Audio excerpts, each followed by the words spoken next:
The Electric Callboy thing it felt like some 41 show. The crowd is exactly the same, the energy. Oh, wow. It felt just like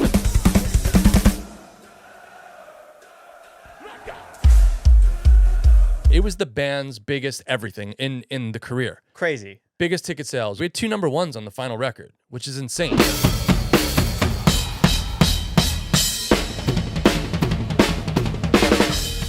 And I even talked to him, a couple days ago and just asked him, like, how are you feeling? Are you missing the road? And he's like, What's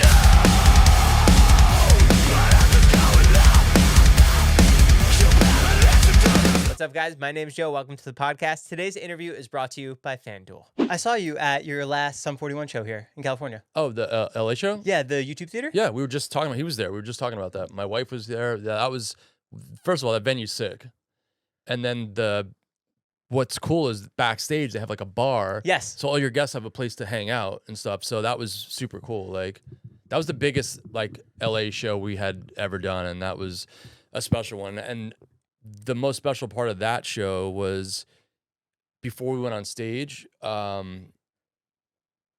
managers, like the whole management team was there, and they're like, hey, management meeting now, and we're like about to play a show, like weird. We never and all the managers are there. So we walk into the room and there's a laptop open with Zoom with our whole Canadian team. And then we're with our managers, our US team, like all that stuff. And they read us this letter. And like we're in like about to play show mode. So it's just a bit of a, it's LA, it's the final LA show, like a lot of emotions and all that. So they start reading something and they're like, hey, so you guys are getting inducted into the Canadian Hall of Fame. And in March, you're going to play the Juno Awards. You're going to close the award show. So it was just like, we were told that, and then we went on stage, and of course, we're just like freaking out. It was pretty amazing. And that's the way we ended the whole Sum 41 journey last March of last year. Is that a weird feeling knowing this is the last time you're playing California as a band? Yeah, it got real in certain places that I think were really special to us. Like we started and we're like, we have a year and a half to say goodbye. Like it's a long time. And we started in like South Korea, and then we ended that Asian tour in Japan, and we headlined a festival in 2 cities, in one in Tokyo, and I think the other one in maybe Osaka. And that's the first time because Japan's so special to us, and it's a place I never thought I would go, and I've been fortunate to go there, and just the people, everything about the food, I love it so much. So that hit us. Like we went to the dressing room after the show, and it was quiet. Everybody was a bit, emo, because we're like, are we ever going to come here again? Or it was like all of those things. Like the fans are so great. It's so special. And then now I'm going there this year with Electric Callboy, which is so crazy, to think about. Like I get to go back. But yeah, it was like, final show in LA, having, so many people. This is like, my second home. I moved here at 25 years old, and lived here and made a career here. So that was special. There was just a lot of places that were special. We ended our last show ever in America was in Vegas. That's a fun way to end it. So that kept it, on a more lighter note. But then like the last shows were in Canada, where the band's from. So that was crazy to do 2 nights in Toronto in the band's hometown, sold out arena 2 nights in a row. We had our moms there, our kids, our wives. Like that was beyond emotional, because that was like the end. And then like to get to go and do the Junos, that was just like very, very surreal and crazy. Doing an award show to close it, and then Michael Bublé is the host, and like he's hugging us after we get off stage, and just all this stuff. It was really crazy. Is there strings of thoughts like maybe we shouldn't end it right now? Maybe we should keep going. Maybe there's still stuff in the tank. 100%. I think like we didn't expect this final tour to be as successful, to have our final record. It was the band's biggest everything in the career. Crazy. Biggest ticket sales, biggest number ones. We had 2 number ones on the final record, which is insane. And we played in Paris, a stadium to 42,000 people, like stuff that the band had never done before. So I definitely think Derek has openly said it. Like there have been a couple times where he was like, "Shit, am I making the right decision?" But he's believes in what he believes in, and I even talked to him, a couple days ago, and just asked him like, "How are you feeling? Are you missing the road?" And he's like, "I miss performing, and I love performing, but I don't want to tour, The like." travel. Because Sum 41 tour was a touring machine from high school till last year, and it obviously takes a toll, and especially with everyone with families now, and we missed a lot of our kids, first couple of years, because we were supporting and we were out on this ride and whatnot. But you know what? It ended in the most beautiful way. So it's like, you know what? Let's leave it at that. It's a great way to end, and there's no drama. We all love each other. We all still keep in touch. We didn't break up because we hated each other. We ended on the best way with friendships and vibes and all that stuff. So, you know, hopefully one day and in any capacity we could, do stuff. But it's been cool for me because I'm still keeping Sum 41 alive. Like Electric Callboy, I'm in now, and we covered Still Waiting.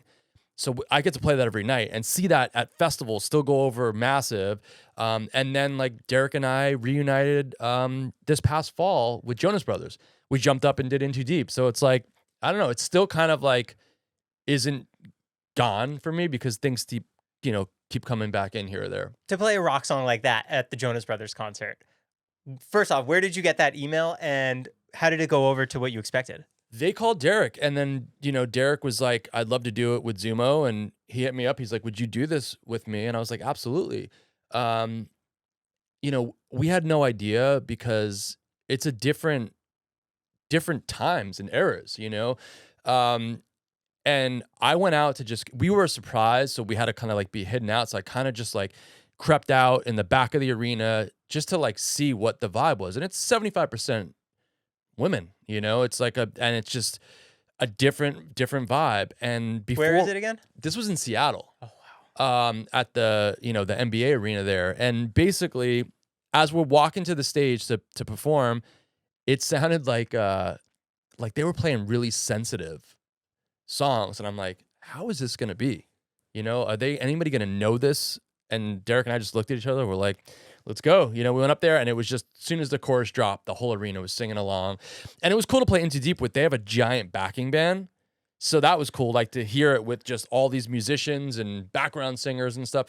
And the dudes were awesome. They were so sweet. Like we got to hang with them at soundcheck, and they just made it super comfortable and fun. And it was just cool to get up with Derek again and just keep it going. What's up, guys? Real quick, today's episode is brought to you by FanDuel. The wild card round is here, and FanDuel is turning on playoff mode. All customers get a profit boost pack every NFL playoff game day. Each game day during the wild card round, you'll find a pack loaded with multiple profit boosts waiting for you in the app. Pick the matchups you believe in. Take your shot on an upset or build a parlay that fits the moment. Then apply your profit boost and go after even bigger payouts while the playoffs get rolling. So visit FanDuel, an official sportsbook partner of the NFL, and grab your profit boost pack every NFL playoff game day. Thanks to FanDuel for sponsoring the podcast, and now back to the interview. When the band ended, did you expect moments like this to keep creeping in and happening? Because you closed that chapter for a while, and now it's like, oh, we're gonna do this little one-off fun thing.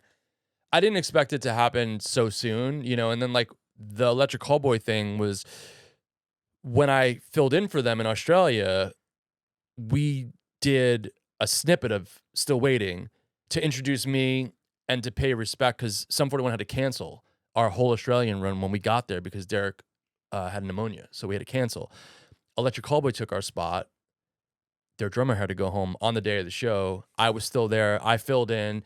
So we did it as a little like tribute / I'm here, the whole thing. So then when, they asked me to continue with them, they were like, hey, we want to do Still Waiting and do our version of it. We're going to demo it and send it to you.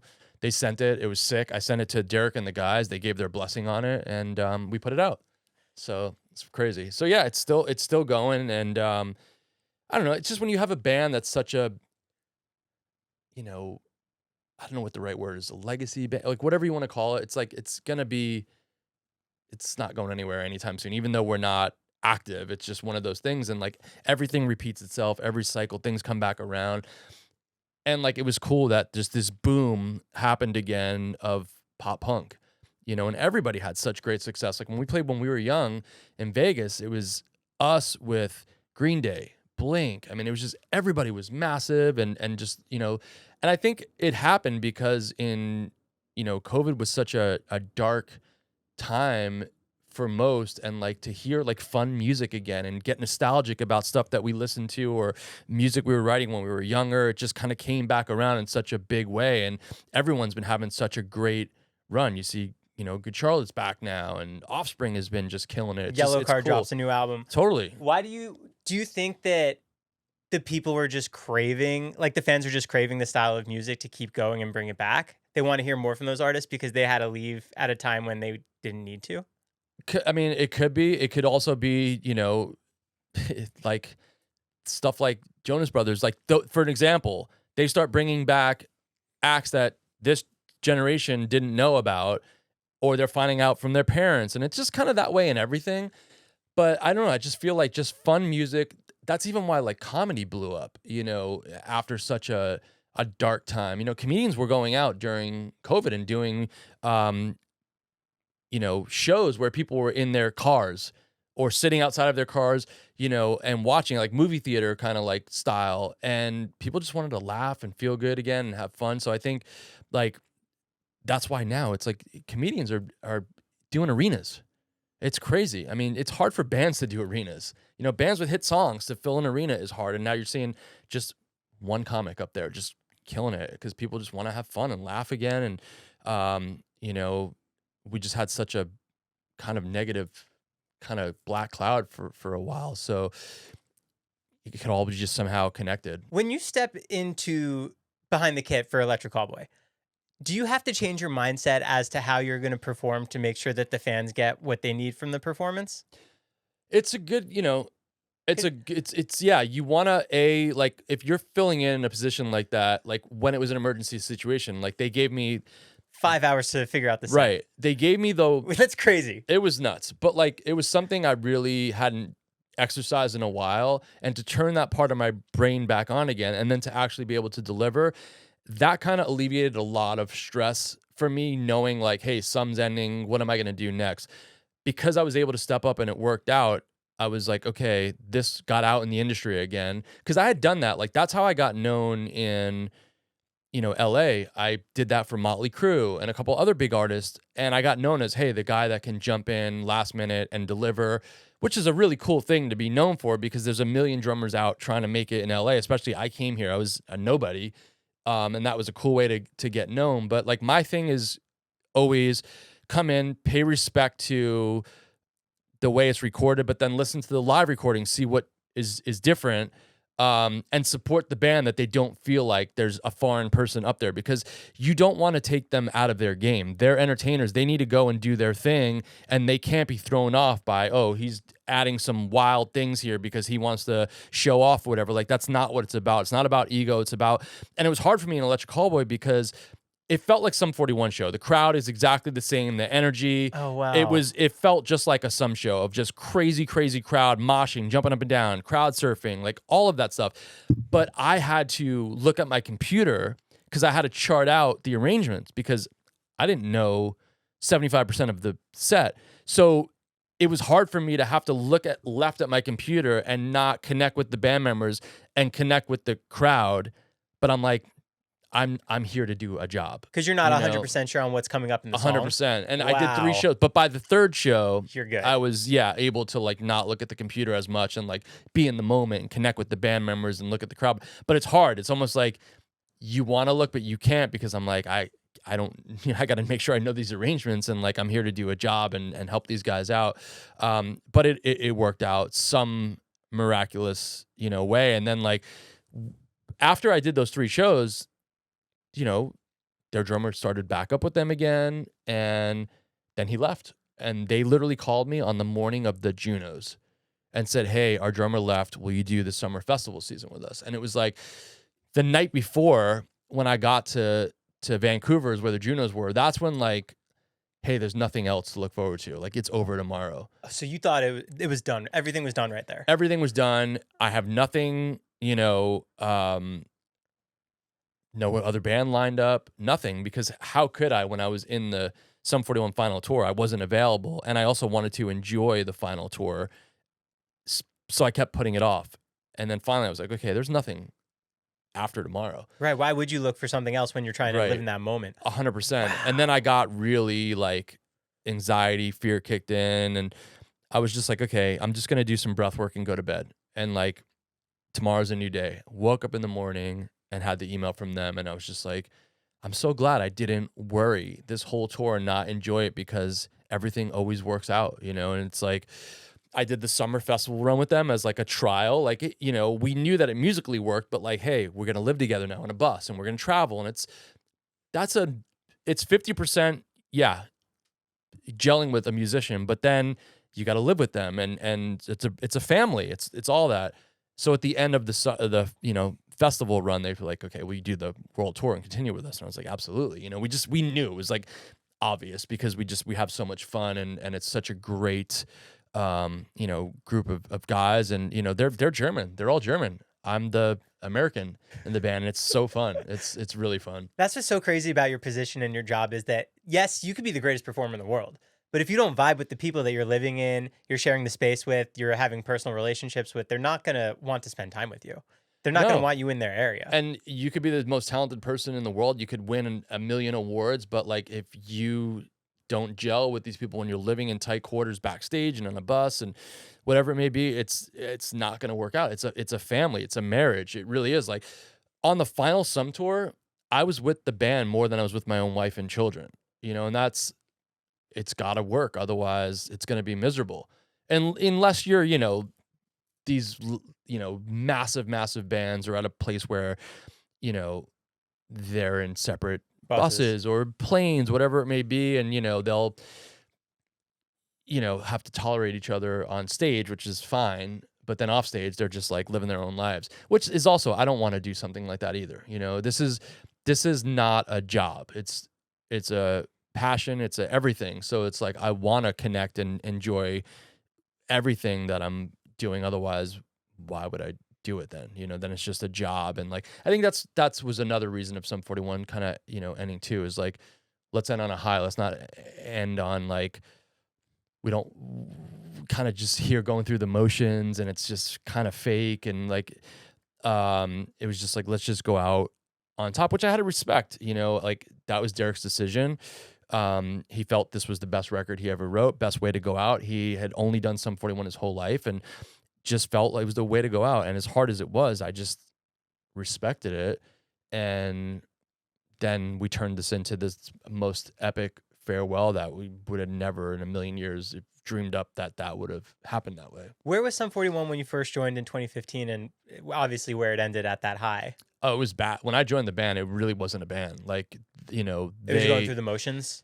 No, Derek, he, from drinking, he was in the hospital. His liver and kidneys like stopped, and he woke up in the hospital, and he had a second chance at life, at everything, and he had to rebuild. He had to rebuild everything, and there really wasn't a band at that point. And then it started happening. Dave Brown sound came back in the band, and we said, okay, we're gonna grind and rebuild this. We started in clubs when I got in the band, and it was like, we really had to prove ourselves and go around the world. And we went on the entire Warped Tour, and it just was like, every day was like, we have to prove ourselves. We have to really, make this thing work. So that was the big comeback, the Warped Tour one, right? Yeah. And for me, it was like really cool to help rebuild something from the ground, and then to see where it went, and then to be with the band. Normally, a lot of times when you aren't in the band, like in their, big heyday, and you come in, you always hear about like, oh, this is when things were the biggest and whatever.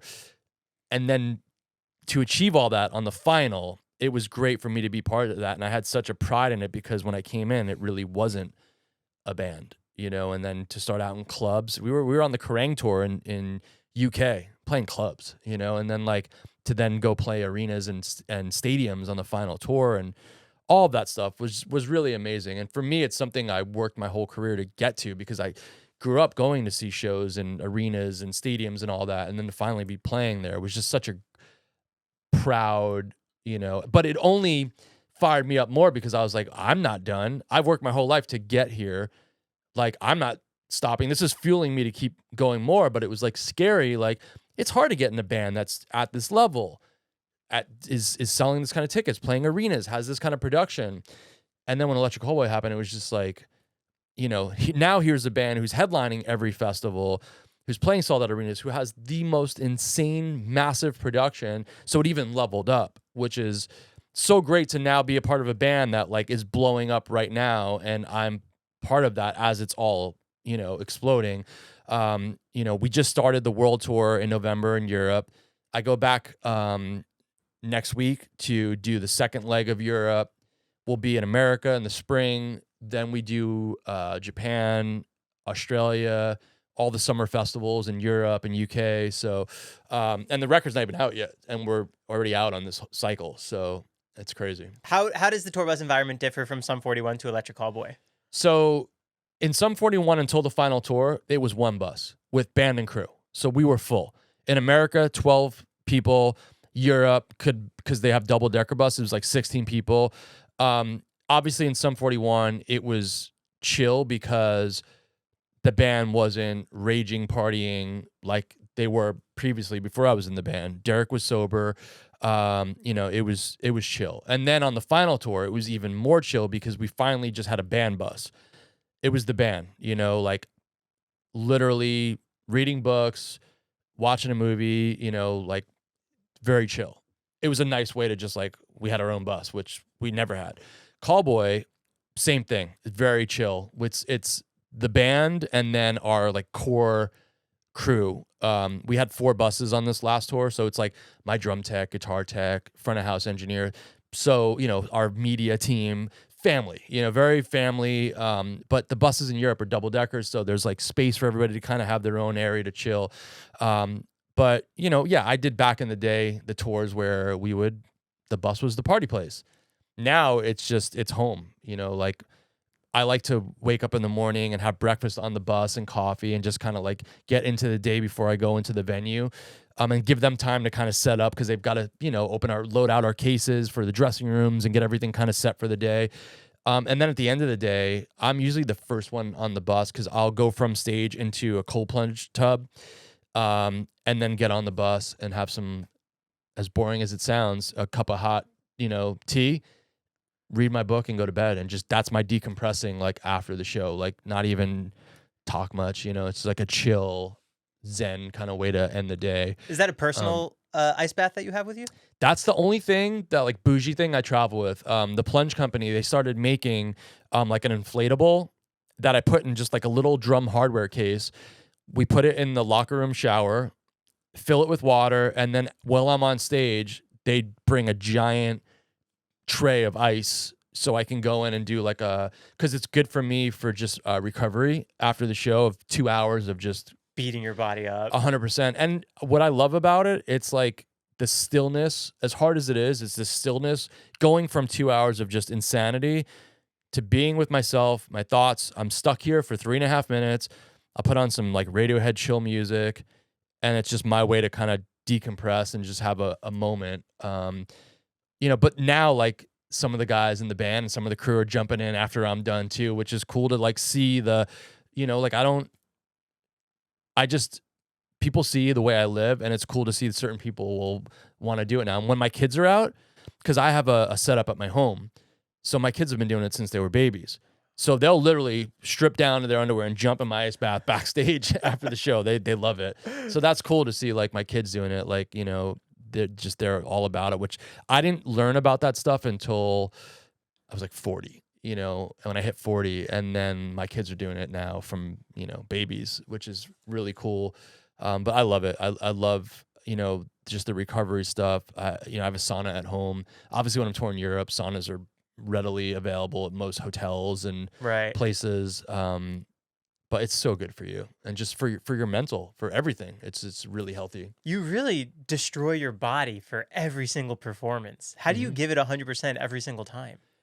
Just the music, the crowd, it happened. It's turns right on. It's never a problem. Yeah, some nights, my body might be a little bit, we just had 3 in a row, 4 in a row, so it's not as easy, but the crowd carries you through. I mean, I'm so blessed that I've been in these bands that have crowds that go that hard. And then with Electric Callboy, there's stuff blowing up above me, in front of me, behind me. You have the best seat in the house. Yeah, it's really wild. So yeah, it's just, but that's why I live my life, to be able to do this and train to do this. Like I'm in tour training mode now because we start back up next week after like the holidays. I let my body rest. Needed it after the year that I had of, I don't even know how many shows I played last year. But I mean, the Some Final Tour was 100 and something shows, and then right into Callboy. And then everything else I do too as well. I'm doing workshops, and I have a kids drum show that I'll go out and do when I can. So just, it kind of was nonstop. But like, I'm just on a constant quest, older I get now, about longevity and how do I do this, like I'm fully back in drum lessons, and I'm tweaking so many things and habits that I didn't even know that I was doing to help, play better and more effortlessly and all that. But like even the day before I came here for this press trip, my doctor, when we did like a whole, update, I have a great naturopathic doctor in Pasadena, and he's like, you should check your organs and stuff and see where you're aging at. And I didn't even know this is a thing. You could draw blood at home. My wife did it for me because I'm a wuss with that stuff. And you send it off, and it's going to let you know, like, are your organs at your age? Are they younger? Are they older? And then you can kind of tweak from there, which is a great longevity hack. So that's exciting. Where do you live? With the results? Yeah. I don't know yet. Oh, I just sent waiting. it in. It's going to take like 2 to 6 weeks, they said. Wow. So now I'm waiting to find out. So I'll comment when this comes out. Please. My results. Like, yeah, I don't know. Do you have a different mindset from when you're going in for a studio performance that you're going to record on a track versus a live show? Or is it mentally the same preparation? I mean, the goal is to deliver a live performance energy on a recording. But obviously, you're in a room where you're under a microscope. Somebody's in there. This is going to live on streaming and records forever. So there's a little bit of that fear that you kind of like address. It's an emotion. It's like, okay, got it. It is scary. It's a thing. But yeah, I try to bring in the energy. Like I'll do like 2 to 3 takes to make it feel like a live show. Like go full on, give it the energy and the vibe. Yeah. When you're figuring out how you want to play for Heaven and Hell, Mm-hmm. was there any different approach that you had for how you wanted to perform on it? That was interesting because we had all the time in the world, because that was during COVID. We had no touring. We had no record deal. We had no release plan. No record deal at that time. We had nothing. So creative freedom. 100%. So Derek just started writing, sent me a bunch of demos, and he'll lay like, just some demo drum ideas on it. And then I would come to LA and do pre-production, where we would just dissect and get into it. And then I would leave the studio with, this is the parts that we all agree on. Then I'd go home and practice to those recordings. And then when it came time to go in the studio, I'm tight with it. We just run. So we did drums for Heaven and Hell for a whole week, which was great to just, hey, we can do like 2 to 3 songs a day. But it was weird because we didn't record it like the Heaven side, the Hell side. Today, it was like, okay, we're going to do 1 Heaven song, 2 Hell. Like there was no, so it was like channeling the different emotions as we were going through it. But it was like, it was a freeing, feeling, because a lot of times it would be like, hey, we only have like 3 days to do drums for a 10-song record. Here it was like, we have a whole week, so we can take our time. If something we listen back to and we want to redo, we could redo that. Like we had the freedom. And then Derek wound up writing even more songs. So like when we were on tour, we had a day off in LA. Him and I went in the studio and did pre-pro. And then when the tour ended, we went directly back in the recording studio and recorded the final 3, which I didn't know that it was going to be our final at that time. There was no plan of, this is the last record. So it's pretty crazy that the last song I recorded was the final song on the record. Like, crazy how that all, worked out. Um, but it was a whole long, enjoyable process. Like, I pushed myself harder than I ever have because I had time, and like we purposely made things even more intricate and obsessed over them because we had the time, Right. and we wanted to make even the simplest things a little bit more creative. And like, I remember I locked myself in our co-producer's studio for like a whole weekend. I had come to LA to do pre-pro with Derek and Mike Green, who was our co-producer, and my wife calls me and is like, we had just moved. We hosted Christmas for like 30 something people of my wife's big family, and everybody got COVID. And I get to LA to go back to work. My wife's like, we all have COVID. And I'm like, I feel fine, but out of respect for, I'm going to be in the studio with everyone, like, I'm going to go get tested. So my poor buddy Danny is driving me around to every CVS, Walgreens in Burbank. No one's got tests. We finally find a place. I knew I felt fine. I tested, it was good at night. Then I tested in the morning, was fine. So I was like, I don't want to come home while everyone's sick. So I said, hey, Mike, all right, do you have any sessions this weekend in your studio? He's like, no, I'm not even going to be there. I'm like, can I just stay here?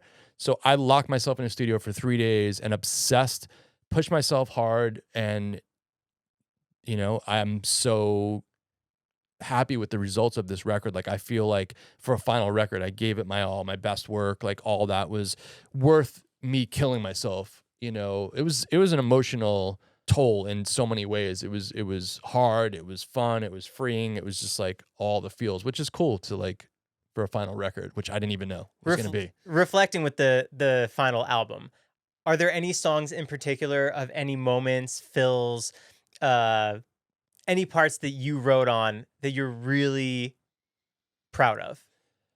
I mean, as a whole body of work, I just think the whole thing, but like some standout things, like the fact that Landmines did so well at radio, and like for such a simple, fun song, the drums are clever and pretty busy, and things that you typically wouldn't hear in like such a radio song. So that's cool, like to hear like kind of busy drums and like little double bassy things pop in here or there, like in such a radio song. That was cool. And then like, I just think like Twist of Fate, the opening song, was one of the first songs Derek sent me. And my journey with the band, they weren't making pop punk records at the time. The first 2 records I did with the band were heavy, and there were some ballads, but no pop punk. So Did you ever want to get on a track like that with them? I did, and but just the band wasn't interested at that point, And I think the story that Derek has told is he hadn't written pop punk songs in a long time, and then during COVID, he would drive around with his baby and started listening to the old stuff that, he was inspired by, and his kid was loving it. And he just kind of sat down and was asked by other big artists to write some pop punk songs, whatever. He's like, I don't know if it's been a while. Let me see. And all the stuff started pouring out. So he was just like, I'm not giving this to anybody. I'm going to keep it. So that was cool to like feel those songs and add my vibe to that. But yeah, Twist of Fate was definitely one, and that was a beast of a song. Like, and it even kind of, it feels like it starts the record because it ends heavy. That song, it's kind of like both heaven and hell in kind of one song. So that was a special one, which we would play in the encore every night in like a 2-hour show, and that was just a beast for me to fight through in the finale of a 2-hour set of just like a crazy high energy show. Is there a favorite song that you love performing from those shows, from those albums? I mean, on the final tour, it was just like every hit song and then all the singles off of Heaven and Hell. So the whole thing was just special. We even had a medley, that was like some throwback songs for the super fans of, some old stuff that was some deeper cuts. Just the whole thing was put together really well, and it was fun like putting it together in rehearsals and perfecting it and all that. Even like the drum solo moment was like something special for me that I kind of bookended, like pieces from when I joined the band of a solo to then the finale of it was something that was part of my warm up that took me literally a decade to perfect. that I felt comfortable enough to play it live. So it was like a cool thing for me to like have that, you know, it was quick. It was like a minute and a half, just crazy moment. No backing tracks, just me, but there was always a pulse. So it was so cool when to have those moments and look out and people are moshing. They're crowd surfing because it's not just this left field thing that's like so artsy that people are going to buy beers and going to the bathroom. Oh, it's a drum solo. We're not interested. Like my goal was to make it have a pulse. And now in Callboy, it's the same thing. Like it's a big part of the show where it's like me battling this machine on a screen, and then we become one, you know. And it's like it's a weird thing because I've always been called a machine. So there's machine Frank, that human Frank's battling, but then we become, you know, homies and work it out. And then I bring other band members. I have them drumming in the solo, and that solo, it's got a real crazy pulse to it. So that's great to see every night when people are moshing and like, you know, I'm keeping them entertained and they let that kind of aggression out during that moment. So it's pretty cool. How do you find the balance of giving too much, like you said, sorry, of like being too artsy to where people will just be like, oh wow, that's cool, versus where they really feel it in that moment? I'm just a feel guy, so I don't, that whole kitchen sink, look at me doesn't, that's not my vibe. I'm an entertainer, and I love, you know, like my favorite drum solos when I would go see, you know, Tommy Lee play and stuff. He was playing all popular songs with the most extravagant production, and there was a pulse and a feel, and it was a vibe. It was a thing. It wasn't just this like left field thing, which I respect those people that do all that, but that's just not where I'm from.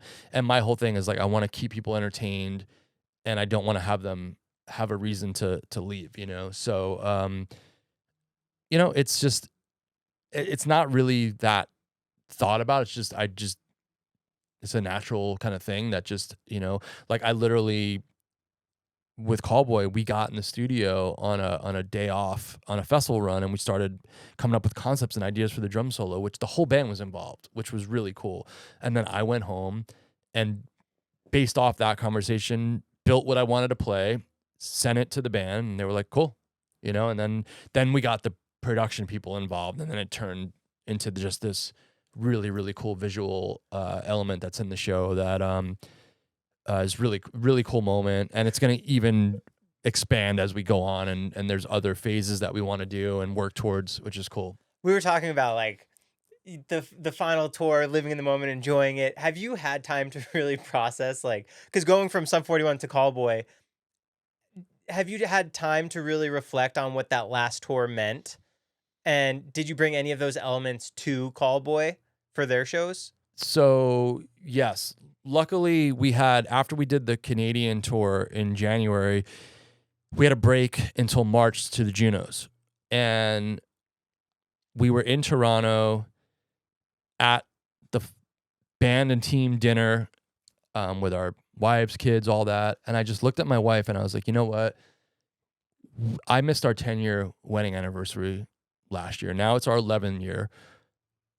Let's just go to Hawaii. You and me for a week. We've never done that. We've never left our kids since we've had kids for more than 2-3 nights, you know. So we did a last minute trip to Kauai, which is where we went on our honeymoon. Very cool. And I got to have time to reflect and think about it all, but then also have time to reconnect with my wife after being gone for so long.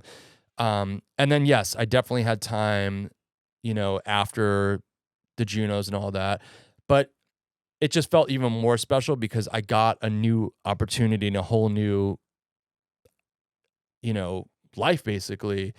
That was so special. So it just was even more meaningful and just everything. But yeah, it's definitely like, I think, I mean, I take moments on stage every night. Every night I find time to just look in the nosebleeds and remember being there. And now that I'm on the stage, like have that moment, you know. I think just the more older I've gotten, whatever it may be, I've just like tried to do that and have those times, you know, just be grateful of just this ride and that I still get to do it. And, have these amazing experiences. It's the greatest thing ever. It's not a job. It's just living, dreams to this day, which is super special. Are there any adjustments you had to make as a drummer to fit the Callboy performances? I mean, the only thing, like, I say it as a joke, like, the punk rock beats are now techno beats, but the metal stuff is very similar. The energy is the same. But there's the theatrics side now, which I have about 10 costume changes during the show. And, I grew up a theater kid. My grandfather owned a theater. That's where I learned my discipline, responsibility, how to multitask, because I was a kid, like 7 years old. He had children's shows on the weekend. So I was the usher, the stage manager, run all the sound cues, lighting cues, get the costumes for the actors, the stage set, put it all back, like all of that. And I had a checklist. And if I missed something, my grandfather would be on my ass. Oh, wow. So I really think that's where I learned that, and the theatrics of everything.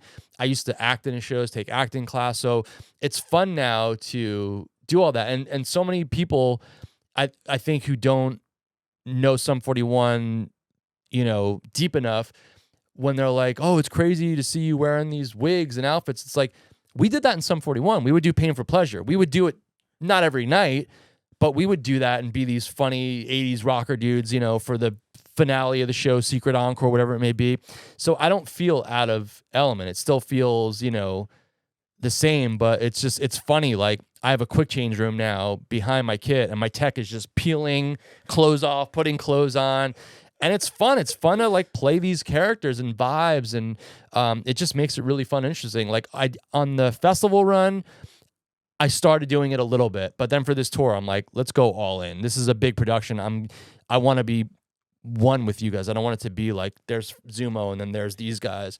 So it's been fun to just, like, play these roles and characters and just get in the craziness of what Electric Callboy is. Music videos too. I mean, the Tanzneid video is insane. Like, that was the longest and hardest shoot I've ever done. I was in the makeup chair from 2 p.m. to, I don't know, almost 8 o'clock at night. Wow. Like, it's crazy what we had to wear, these crazy brain head things and makeup and all that. It bruised our heads.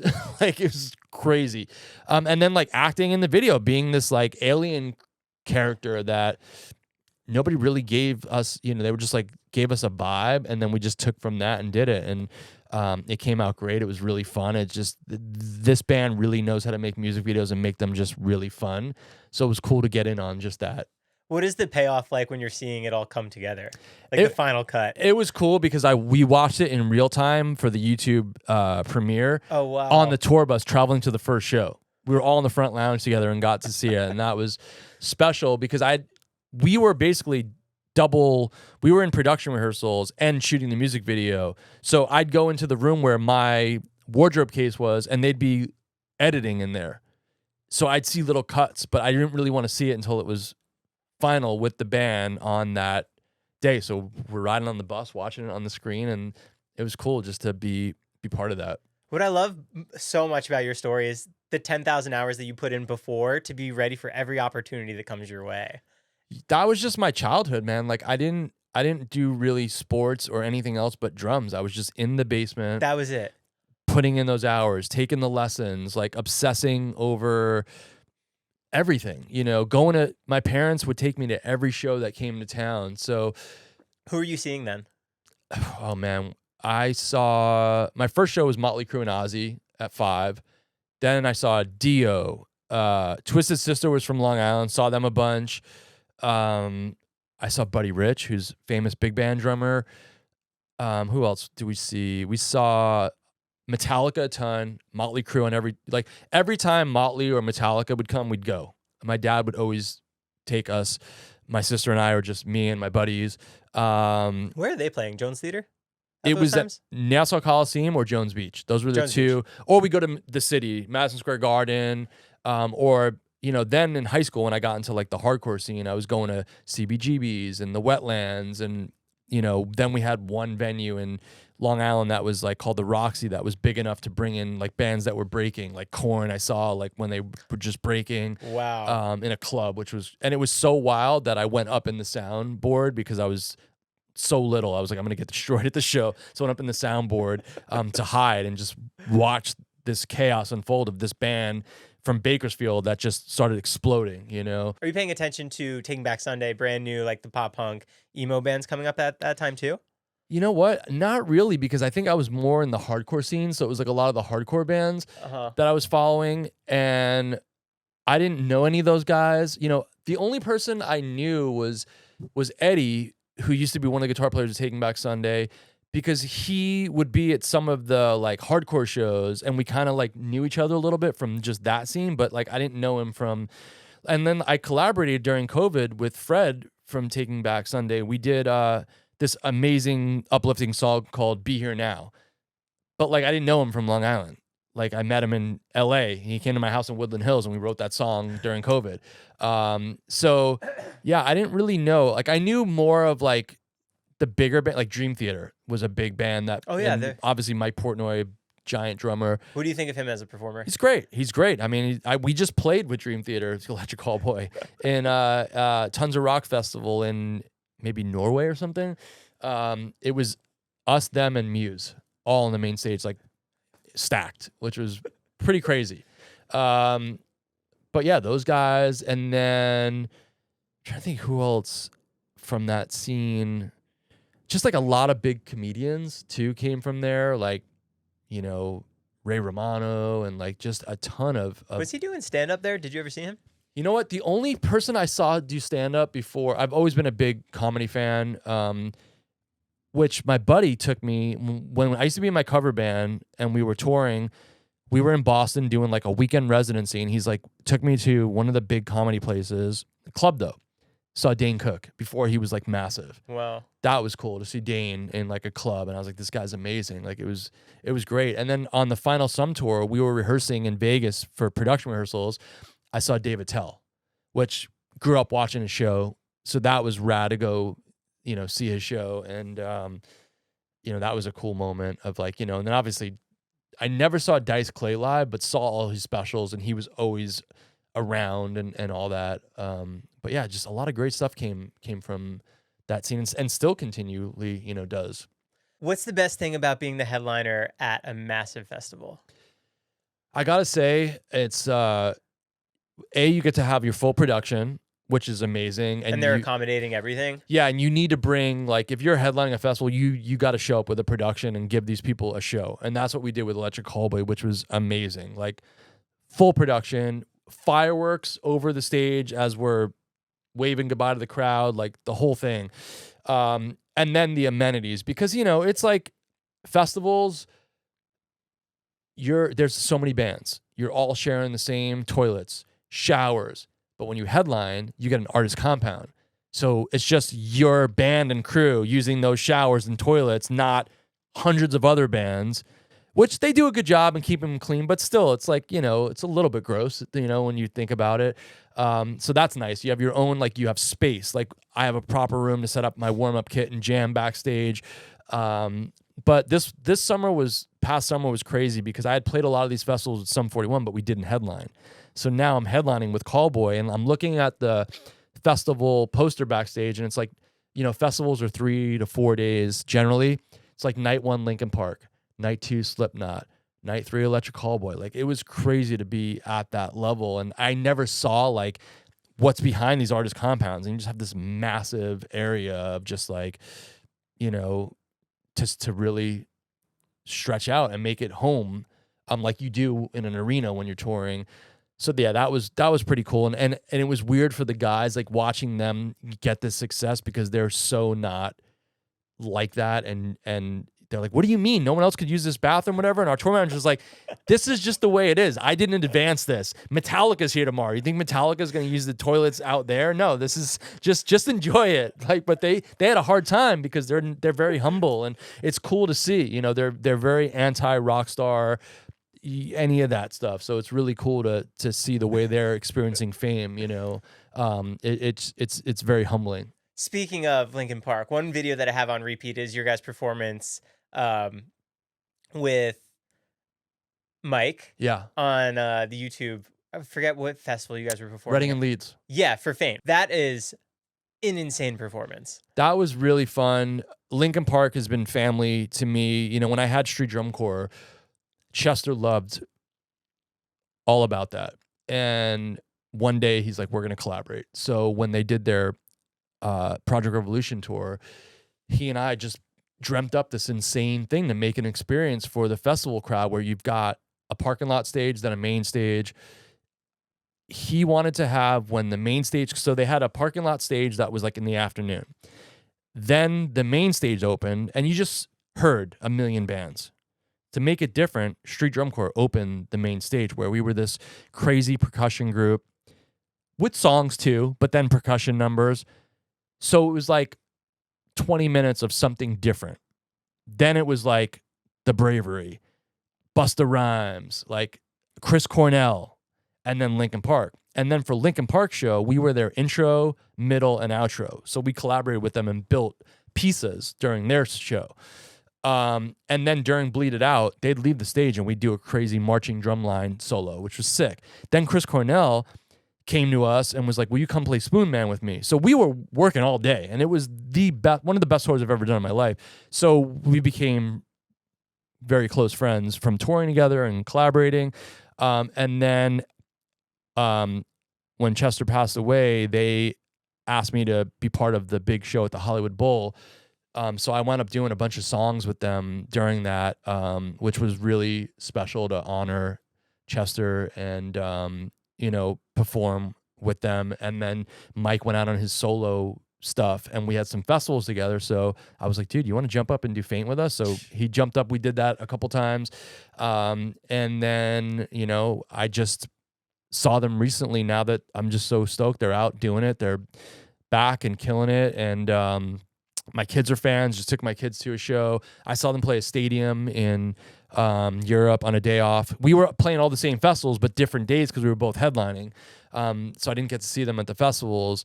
But yeah, some really special times with those guys in camp. Like, I'm so happy that they're doing well now. And like that whole thing, like for me, you know, losing Chester, losing Chris Cornell, people that I work with, perform with, really got me on the whole mental health, like learning to deal with things, to have resources. You know, I work with Chester's wife a lot with her organizations for, you know, mental health and suicide prevention and all this stuff. And that really opened up a very, you know, rabbit hole in a way of me exploring and working on myself. So like I never was in a place that I felt like that was my only way to deal with things. You know, like it scared me. It really scared me because I lost too many friends that should be here to this day who were fathers, husbands, you know, all the stuff that it really scared me in a way to work on my own. And then I started, you know, I've been doing workshops with School of Rock kids. It's been a passion project. And we partnered with a teen suicide prevention charity. And now my workshops have just totally turned into all about when we do the question and answer with the kids, they start asking questions about how I deal with my mental health. Like they'll bring it up organically. And then we have these really amazing conversations. And it's really been so special to be there for these kids. We've had literally parents grab us, you know, and take me aside and just say like, you just broke through to my kid. I've been trying, but because you said it. And like, that just fuels me to do even more, which is why I wrote a book. That, all of that with these workshops and having these amazing conversations about wellness and mental health, I was just like, okay, how do I have this available for more people? Because I only do like 5 or 6 events a year and it's a big world. And I just feel like I want this accessible because I feel like this could help so many people to talk about all of these subjects, wellness, mental health, you know, persevering through all these situations, stepping up and delivering in these high pressure situations, listing resources for wellness. And again, it's just kind of a starting point that somebody may connect with. Like, hey, this worked for Frank. I'm going to try this and tweak from there. But it was something I really put out into the universe. And Jason Pettigrew, was a big writer for Alternative Press magazine, I was telling him about just like the idea of a book. He's like, I want to come and see your workshops. He came, saw the magic of it, and was an earshot of the conversations I was having with kids after it, the meet and greet, and just how special it was that we went backstage after and he just hit record on his tape recorder while we had a conversation. That turned into the introduction of this book. And then we just turned it into more of a interview style book where it sounds like a podcast. We're in the room and we're having this conversation. We wanted the tone to be kept that way. And then to make it just different than most musician memoirs, because we've read them all. They're all great with the crazy stories and wild stuff, like, and I'd rather talk about all of this stuff that's going on. And when I'm talking about when I filled in for Tommy Lee and Motley Crue, we got him to talk about from his perspective of it. All the wellness training and stuff I've done with Laird Hamilton and Gabby Reese, got them interviewed. Some key moments and big things that happened in my life, like those emails, like the email that started the conversation with me and Derek, for me to like start jamming with him. That email's in the book. Like, I just wanted to do all these special different things that I hadn't seen in most musician books. And that's just a way for me to take this and get it, accessible and available everywhere, with an audio book, with a physical book, digital book. And it literally just came out, which is crazy. Like, it's here. Was there anything when you were figuring out, putting pen to paper, what you wanted in this book that took you down that trip of, this will really benefit people? I think people can take something away from this. I think when we started getting into like me opening up about a lot of stuff I dealt with my relationship with my father and having to deal with certain things, like, I think that's when I was just like, I'm just going to be, an open book, and not hold back, and just share this stuff, because, you live in this world of, the social media and all that. It's mainly a highlights reel of the good stuff. My journey with giving up my life in New York, coming to California, it was a rough start. And I had to like persevere to not go back to New York. And I'm still here because I stayed on that vision. But I wanted to tell that journey of how many obstacles were thrown in the way and were thrown in my way, I should say, and how to persevere and all of this stuff. Because I don't think it's talked about enough, because everybody's afraid or ashamed. And it's like, no, like, we all go through this stuff. Everyone's got, stuff they had to go through. And like, here's how I dealt with it, and here's how I fought through. But I think it was like, I still was like, I don't even know if it's like, is this all over the place? It's so many topics. And then I started getting the chapters, and I'm in there in the thick of it in a shared Google Doc with Jason, and we're writing, and I was like, okay, this is starting to feel really special. And I think it really hit me when I had to actually do the audiobook, and I started hearing my voice back as I recorded myself and edited my parts myself for the audiobook. And then when I started actually hearing it in headphones and seeing this stuff, that's when I was like actually really proud and like, wow, we actually have something special. We did it, and somebody asked me like, what's the most meaningful thing of this book? And I'm like, the fact that we did it. So many people say like, I'm going to do it, and they don't do it. But like, we followed through and made sure this happened. And the fact that I can hold it, and I'm out talking about this, and you're supporting, me to have this conversation, and hopefully this, the goal is to inspire, motivate, and even save some people. Here's some wellness hacks. Here's some, people are always like, how do you do this? What vitamins are you taking? Or what health? It's all in here. I tried to include all that stuff. And then, we've got really great family stuff. My wife's in there, my mom, my sister, and nobody held back. So it's cool. Was there anything shocking in your new book that somebody else wrote about you that you didn't maybe have a fully understanding or grasp about what they thought? I just think it was really cool there was the same thing that a lot of people said. And we're talking about all different walks of life of guests in this book. And they all kind of were saying the same thing about me, which was almost a trip to hear. To hear that was really crazy. And then because I wasn't on the interviews. Jason did them without me, just so people could be totally open and it wouldn't be weird. Like, but I didn't hear them.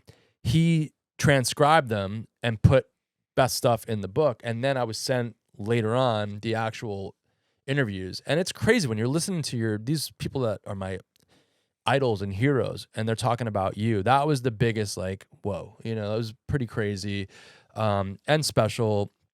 And like another personal thing about this book for me is now that I've kids, like one day that they can have this when they can really be older, understand, and like read about their dad and like share with their kids if they have kids, like it's a personal thing that's super, I wish like I had a book about my grandfather. Like, he was like my dad almost, and like somebody that I looked up to so much, and what he achieved and what he built with his theater and like his family and everything.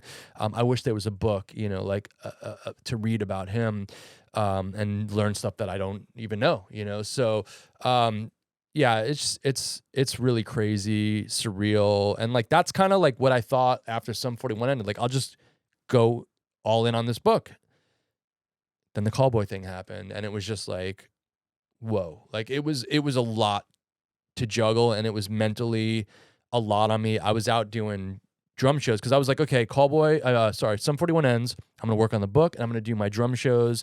So I have a kids. After Street Drum Corps was all done, my best friend and I, we started a whole new drum show where it's a kids drum show. It's costume characters doing all the kids dance party. Like it's so fun. And I was like, I'll just do that. No one knows I do it. Support the family, work on this book. Callboy happened. So now I had everything happening. And when I was doing the audiobook, like that's when the stress, my plate was so full. I started doing therapy to get through it. Like it was a lot. And I was just like, okay, now we're in 2026, Callboy tour. Go out, do book events. Obviously, that's not like full touring, and family time, because it took a toll on my family the last year, and it's been special to have the holidays and be with my kids and get back that time, because they love what I do and they want to be with me. So like on the final tour, they got to come to Paris and see their dad play a stadium, which was so special. They just came to London and saw the Callboy. They love Callboy, by the way, it's always cool when my kids like what I do. Like I don't put it on them. They love Callboy. They were on the side of the stage going nuts the whole show. So that's cool. So that was super fun. But yeah, man, it's been a roller coaster of just so many emotions. And like I had a hangover of emotions after the Sum tour to then go to like this whole new thing, and going through this book process and really getting into some stuff. And but now it's like the time to enjoy and reflect. So it's kind of where I'm at. For people who want to check it out, it's available everywhere, Amazon. It is. And like we built on my website, which is frank-zummo.com, we built a landing page for the book. So you can click on, like for the super fans, we have Premier Collectibles, which they're signed books with packages of signed drum heads, stage played sticks, all that fun stuff. But then the audiobook is on Audible, Amazon, Apple, physical copies, Modern Drummer, I mean, it's available everywhere, for whatever digital, audio, or physical. Yeah, it's took a minute, but it's out. Could we do some rapid fire? Yeah. Favorite song to play live? Right now, I would say Neon by Electric Callboy. First song you warm up to before a show. Is it your own stuff? First song I would say would be Tanzneid, because the first song we open with. So I'm just like, you want run to be ready? That to be, yeah. Are you constantly going like this? I mean, yes and no, but now my warm up routine has changed a bit. So I'm doing a little bit less, and the main thing is jumping rope until we walk on stage, because that really loosens and gets me a nice sweat. So when I walk up, especially playing cold hockey arenas in the winter, it's like you got to be warm to get up and play like this. What's harder physically, a Sum 41 set or an Electric Callboy set? Equally as hard. Are there any and demanding? What's the most demanding song of Electric Callboy? We do a medley of their old stuff that is insane. The drums were programmed, so it's like some physically impossible stuff that we tweaked for live, but it's still, that was the hardest and longest something's took me to understand and learn. rhythms are all over the place. They don't repeat. So we do a medley of 3 old songs, and it was a beast. But it's so rewarding now that I can execute it. But I haven't played it in a couple weeks, so I'm a little scared when I start practicing this weekend. One drummer growing up who influenced your style the most? Tommy Lee. Is that crazy when you performed for Motley? It's insane, dude. It still doesn't feel real. It's crazy. Do you ever look back at those videos? What do you feel? 100%. And I show my kids, and I still can't believe that it happened. That was cool to get him interviewed in my book, for that, to get his reflection on it. Song that absolutely destroys you live from a Sum 41 set? Sorry, Mr. Amsterdam.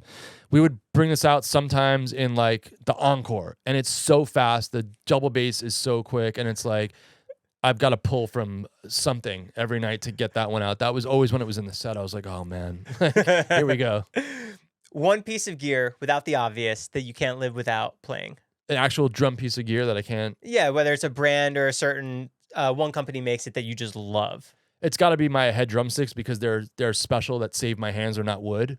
So I can hit as hard and go as long and still be doing it because, the technology in that is saving my hands. So yeah, props to the head. Most surreal moment from this past Callboy tour? I would say being in London that far away and having my kids and my wife side stage, like that was something really, really special for them to experience that for the first time. So cool. Yeah. This has been awesome getting to talk to you. Thanks, dude. Thanks for, the support on this and having me on. And, thanks to your community for checking this all out. And it's just rad to be here, man. Unbreakable Rhythm out now. And it's the audiobook's available too. Mm-hmm. And it's me. I'm on it. And then the owner of Modern Drummer, who's my publisher, he did the voice of all the special guest male people because that'd be weird for me to do that. And then super cool, his son's girlfriend did all the female. So she did like my mom's voice, my wife, my sister, Gabby Reese. So it's a very family kind of audiobook, which was, I don't know. I mean, you edit your voice probably a lot too, but it's 5.5 hours, the audiobook. Obviously I'm not in the whole thing, but I'm like 75% of it. I would record 2 to 3 chapters a day and then edit them and then listen back to make sure it was, right. And after like 7 or 8 days, I was so sick of hearing my voice and like, but so rewarding when it's done. And I'm glad that it's me. And I just wanted to sound exactly like you were sitting in a room with me. So like, I'd get amped at the certain things that were amped. I'd get emo on, the certain things. But then like there's certain words that you just stumble on, you can't get out. And I was just like, why is this so hard to say, But did it. And Derek actually gave me great advice because he did his audiobook. He told me how to warm up my voice, what to drink, and it really helped. And I was able to knock it out. It was just like using hot water with lemon and ginger, and then gargling with salt water. Yes. Okay. Yeah. And I forget now because I did this back in the fall. He just gave me a couple things I wrote down, and I would like try to look that over each day and do them. And I would be literally, I did this in Fresno in a hotel room. I was on tour with the Drumheads, my kids' drum show. We were doing a 12-day residency at the big Fresno Fair.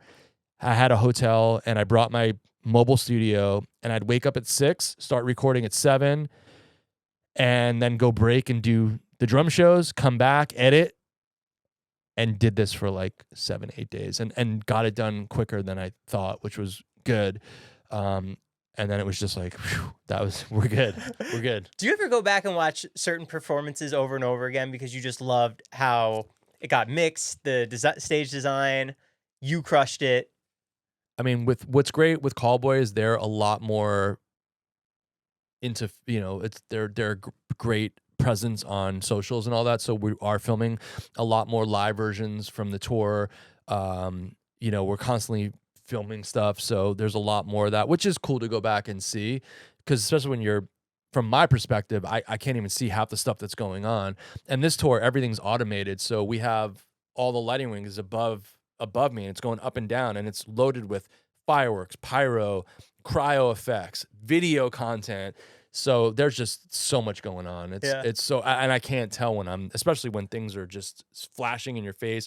So it's cool to watch me. Oh, that's what's going on. That's what's on the screen behind me. Like it's pretty cool to see. Yeah. Cool. Thank you so much for coming by. Thanks for having me, man. All right. See you guys. That was so good. I hope you guys enjoyed that interview. Today's conversation is brought to you by FanDuel.